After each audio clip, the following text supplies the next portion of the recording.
था कि 22 जनवरी एक तारीखी दिन है, बिल्कुल तारीखी दिन है। 22 जनवरी की बुनियाद 6 दिसंबर 92 को रखी गई। 22 जनवरी की बुनियाद 86 में ताले खोलकर रखी गई।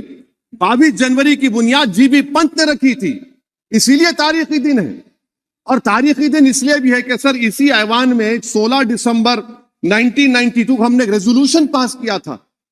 आप बताइए कि आज इस मुल्क में चाहे कोई सेकुलर पार्टी का हो या जो भी हो, वाले सब सेकुलर है, बुरा मैं हूं, किसी में हिम्मत नहीं है कि 6 दिसंबर की बात की जाए। और वो तारीखी दिन इसलिए भी है सर, इंसाफ करने वालों में एक एनसीएलटी के चेयरमैन, एक गवर्नर और एक नामजद शुदा रुकने पार्लियामेंट बैठे हुए थे। अब आप बताइए मेरे पास बचा क्या है? बचा यह है कि आर्टिकल 32 बचा है, जिसको बाबा साहब अम्बेडकर ने दिया। आज मुल्क के 17 करोड़ मुसलमान भारत के वजीर आजम पर एतमाद भरोसा नहीं करते, बिल्कुल नहीं करते, बता रहा हूं, खुल के कह रहा हूं। अगर आप आर्टिकल 32 का ड्यू प्रोसेस ही खत्म कर देंगे तो फिर मेरे पास क्या बचेगा सर? क्या बचेगा? मैं तो यहां खड़े होकर वो सुप्रीम कोर्ट के मायानाज बेबाक वकील दुष्यंत दवे की तरह तो नहीं कह सकता। मुझे आज भी रूल ऑफ लॉ में भरोसा है, मुझे आज भी कानून पर, संविधान पर भरोसा है, मगर ड्यू प्रोसेस तो फॉलो होना चाहिए। ड्यू प्रोसेस फॉलो नहीं हो रहा। एक तारीखी दिन 22 जनवरी था, एक तारीखी दिन 31 जनवरी था। सर रात के अंधेरे में अपील किए बगैर आप आरे लेकर रास्ता खोल देते हैं। क्या पैगाम दे रहे हैं सर? 600 साल की मेहरौली की मस्जिद को बगैर को नोटिस दिए आपने डिमोलिश कर दिया।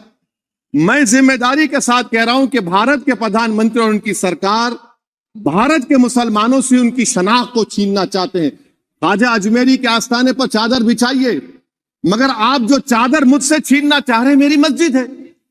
आप हर मस्जिद को छीनना चाहते हैं। आप बताइए 17 करोड़ मुसलमानों को क्या पैगाम दे रहे हैं आप कि आप हर मस्जिद को छीन लेंगे मुझसे? फिर मेरा वजूद किस माने रखता है? मेरा शनाख्त क्या माने रखता है? रूल ऑफ लॉ क्या माने? अच्छा, 1991 के प्लेसेस ऑफ वर्शिप एक्ट पर क्यों नहीं बोलते आप लोग? आप उस पर कायम है ही नहीं है। आप 500 साल की बात करते। मैं आपसे कहता हूं भाई 500 साल पे मत जाइए, बौद्ध पे जाइए, जैनिज्म पे जाइए, शैविज्म पे जाइए, कहां रुकेंगे? अरे इस देश को आजादी मिली 47 में, संविधान मिला हमको बाबा साहब अम्बेडकर का, बराबरी का। उससे पहले तो राजा रजवाड़े थे, जमहूरियत नहीं थी, लोकतंत्र नहीं था, मगर आप उसको उस बारे में लेके जाते। अरे 500 साल आगे क्या होगा बताइए? आप किसी एक सिविलाइजेशन, सर अंग्रेजी में किसी ने कहा था, civilisation can not be rewritten by hatred, history can not be corrected by demolition. आप ये नहीं कर सकते।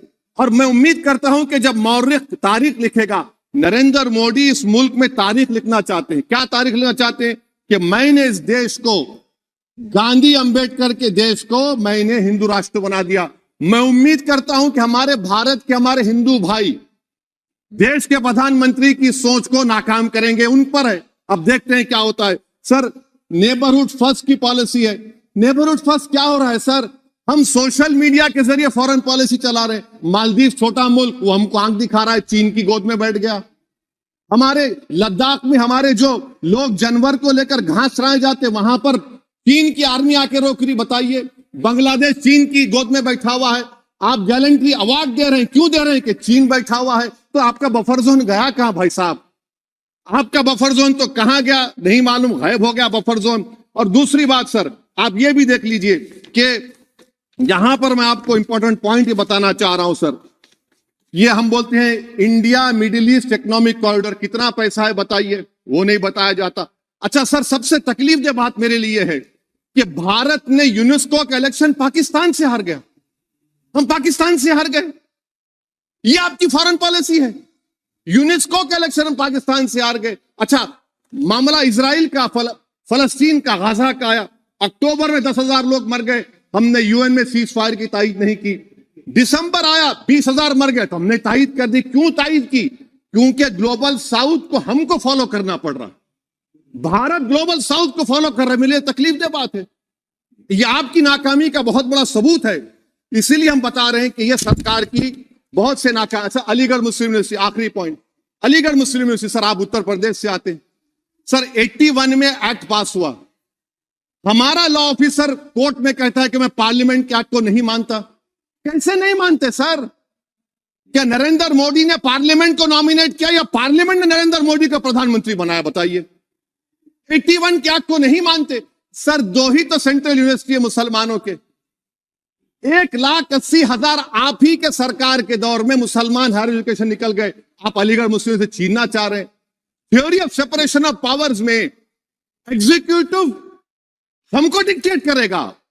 मेरी आवाज तो पार्लियामेंट है, अब मेरी आवाज के खिलाफ एग्जीक्यूटिव सुप्रीम कोर्ट में बोलता है। अलीगढ़ मुस्लिम यूनिवर्सिटी से इतनी नफरत क्यों है आपको? वहां पर तो हिंदू भाई भी पढ़ते हैं। सर ये अलीगढ़ मुस्लिम यूनिवर्सिटी का मामला है सर। तो मैं आपसे इस बात पर, इस शेर पर अपनी बात को खत्म कर रहा हूं सर। आप भी उर्दू दां हैं जी। मसीहाओं को जब भी आवाज दी है, अहमद फराज का शेर है जी जी, मसीहाओं को जब भी आवाज दी है पलट कर आ गए हर बार कातिल। मसीहाओं को जब भी आवाज दी है पलट कर आ गए हर बार कातिल।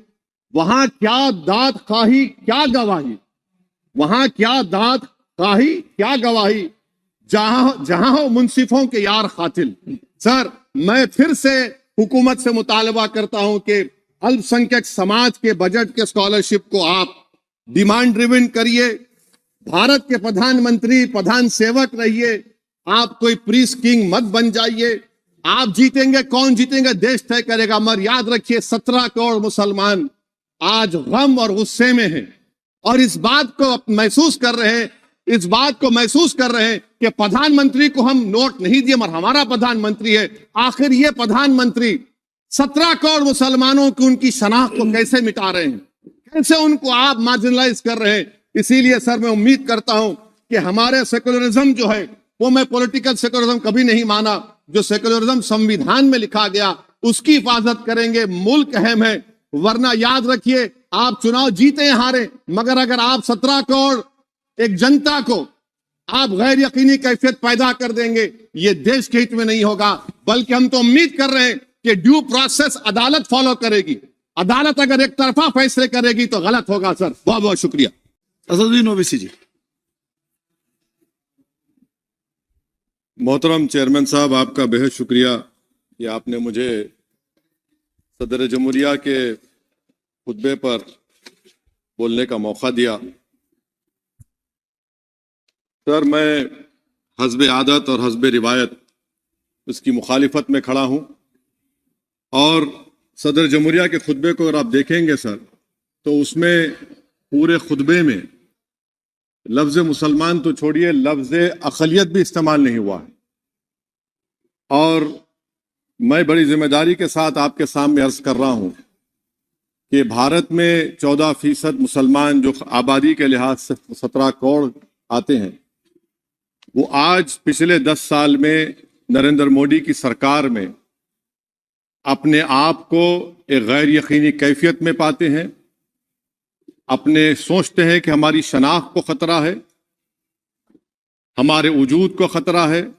और मैं बड़ी जिम्मेदारी के साथ कह रहा हूं कि जज्बात में लाए बगैर कह रहा हूं कि आज 17 करोड़ मुसलमान अपने आप को ऐसा समझते हैं कि जिस जमाने में हिटलर के जमाने में यहूदी अपने आप को समझते थे। और उसकी मैं बताता हूं क्यों समझते हैं, बताता हूं आपको चंद मिनट में। सर मिसाल के तौर पर आप देखिए खुतबे सदारत के हिस्से तहरीर का 32वां पैराग्राफ 32 पैराग्राफ में ड्रॉप आउट रेट का जिक्र हुआ, स्कूलों में इंदराज यानी एनरोलमेंट का जिक्र हुआ, एससीज का नाम लिया गया, एसटीज का नाम लिया गया, ओबीसीज का नाम लिया गया, लफ्ज अक़लियत का नाम नहीं लिया गया, मुसलमान तो छोड़िए। और सबसे ज्यादा ड्रॉप आउट इस मुल्क में अगर स्कूलों में है तो मुसलमानों में है। सबसे कम एनरोलमेंट अगर है तो मुसलमानों में हायर एजुकेशन में। गवर्नमेंट का डेटा है सर कि मुसलमानों का जो स्टूडेंट ड्रॉप आउट है वो 14.42 से क्लास 1 से शुरू होता और वो क्लास 6 और 8 को पहुंचे अब तक वो 10.76 को पहुंचता है। ये गवर्नमेंट का डेटा है। यानी क्लास 1 से क्लास 6 से 8 तक ये हाल है। आपने क्या किया सर इस बजट में? प्री मैट्रिक स्कॉलरशिप को सिर्फ 9th क्लास तक महदूद कर दिया और इसमें आपने पैसे कम कर दिए प्री मैट्रिक स्कॉलरशिप में। और सर 2022-23 का बजट आप देखिए 5,026 करोड़ रुपए दिए गए थे, जिसमें से सिर्फ 663 करोड़ इस्तेमाल हुए। अब आप आ जाइए सर, AISHE का डेटा है कि हायर एजुकेशन में मुसलमानों का 8.5 ड्रॉप आउट रेट हुआ है। 2020-21 में गवर्नमेंट का डेटा बता रहा है कि 1,80,000 मुसलमान हायर एजुकेशन में नहीं है। प्री मैट्रिक स्कॉलरशिप को आपने 423 करोड़ था, उसको आपने इस साल 326 कर दिया। मौलाना आजाद फेलोशिप को 45 करोड़ कर दिया। MCM जो 44 करोड़ था 33 करोड़ कर दिया। बताइए, जो सबसे ज्यादा जिसका कम्युनिटी का ड्रॉप आउट रेट है और जो हायर एजुकेशन नहीं, उससे आप ये बर्ताव करते हैं। सर, दूसरी बात यह है कि हम ये देख रहे हैं कि 10 साल में इस सरकार में कोई हद नहीं छोड़ी है गलत हुक्मरानी की, नफरतों को भड़काने की, कोई हद नहीं छोड़ी गलत फहमियों को फैलाने की, और कोई हद नहीं छोड़ी इस मुल्क के अवाम नास को तर्क करने की। इस 10 साल में हमने क्या देखा सर? जमहूरियत हमारे वतन अजीज की को बचाना बहुत जरूरी है, ये गरीबों के लिए और कमजोरों की एक बहुत बड़ी ताकत है। मगर 10 साल में, 9.5 साल में क्या हुआ? सिर्फ एक शख्स को मजबूत कर दिया गया, एक मजहब को मजबूत कर दिया गया, एक आइडियोलॉजी, एक नजरिए को मजबूत कर दिया गया, एक शनाख्त को सब शनाख्त के आगे दूसरी शनाख्तों को मिटाने की कोशिश की गई, एक जबान को मजबूत कर दिया गया। तो हमारी जमहूरियत तो खोखली हो चुकी है। और सर, कोई भी हुकूमत और पार्टी सिर्फ जबर और इस्तेसाल पर कायम नहीं रह सकती है सर। दूसरा पॉइंट सर जो मैं आपके सामने अर्ज करना चाह रहा हूं, CAA के कानून के ताल्लुक से मरकजी एक वजीर ने अखबार में बयान दिया कि हम 8 दिन में करने वाले हैं। आप 8 दिन में करेंगे, 8 दिन में एहतजाज शुरू होगा मुल्क के कोने कोने में। आप CAA को मजहब से खत्म कर दीजिए, मजहब से जोड़ेंगे तो आपका इरादा बुरा है। आप भारत की अक़लियतों को, भारत के मुसलमानों को, दलितों को आप परेशान करने का आपका इरादा है। सर, दूसरी बात यह है कि अब CAA के खिलाफ क्यों हम हैं? क्योंकि सीमांचल के मुसलमान को आप बांग्लादेशी कहते हैं। कोई मिनिस्टर मुझे कहता है कि घुसपैठी है, रोहिंग्या है। तो CAA को मजहब से जोड़ना गलत था, उसको निकालिए। मगर हमारे देश के प्रधानमंत्री सर, वतन अजीज के वजीर आजम, मैं बड़ी जिम्मेदारी के साथ कह रहा हूं कि मैं अपने बचपने में जब हिस्ट्री पढ़ता था